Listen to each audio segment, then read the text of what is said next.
Hello दोस्तों, मैं आपको आज एक कहानी सुनाने जा रही हूँ। इस कहानी का नाम है रमेश की मेहनत। एक शहर में रमेश और श्याम नाम के दो भाई अपने माता पिता के साथ रहते थे। दोनों ही भाई जुड़वा थे। दोनों की उम्र लगभग 15 साल थी। उनके माता पिता दोनों को अच्छे स्कूल में पढ़ाते थे।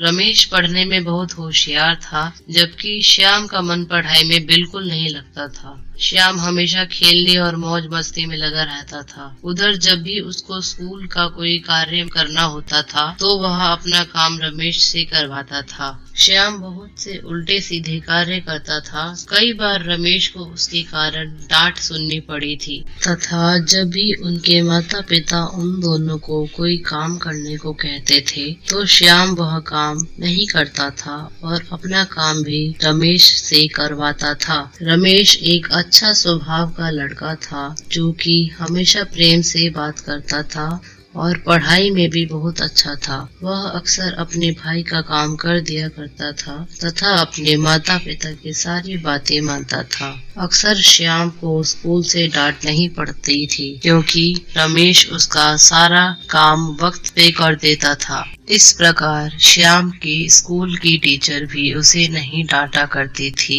तथा उसका कार्य पूरा होने से उसे शाबाशी दिया करती थी। तुम दोनों ही भाई पढ़ने में बहुत अच्छे हो। रमेश ही है जो कि सारा काम कर दिया करता था और श्याम पढ़ने में बहुत कमजोर था और पढ़ाई में उसका बिल्कुल मन नहीं लगता था। पेपर के कुछ ही दिन रह गए थे, तब रमेश और श्याम के पिताजी ने उन्हें पेपर में अच्छे नंबर लाने पर साइकिल तथा स्मार्टफोन दिलाने की बात की थी। उन्होंने कहा था कि जो अपनी कक्षा में प्रथम स्थान पे आएगा उसे साइकिल और स्मार्टफोन मिलेगा। यह सुनकर रमेश बहुत दुखी हो गया।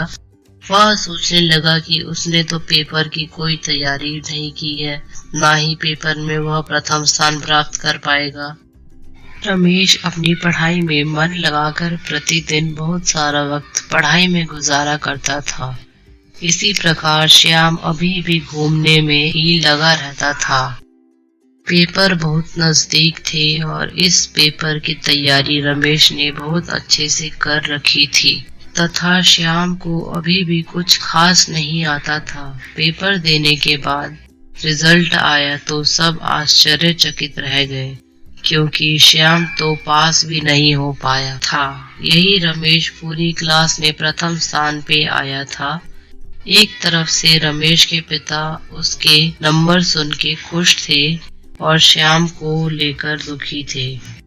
एक फेल था और दूसरा पास था। अपने वादे के मुताबिक उन्होंने रमेश को साइकिल और स्मार्टफोन दिलवाया, जबकि श्याम को उसी क्लास को दोबारा करना पड़ा तथा उसको घूमना फिरना भी बंद करना पड़ा। तो अब उसे जबरदस्ती पढ़ना पड़ता है तथा अब उसे बहुत ही दिक्कत होती है, क्योंकि अब वह खेल भी नहीं पाता है।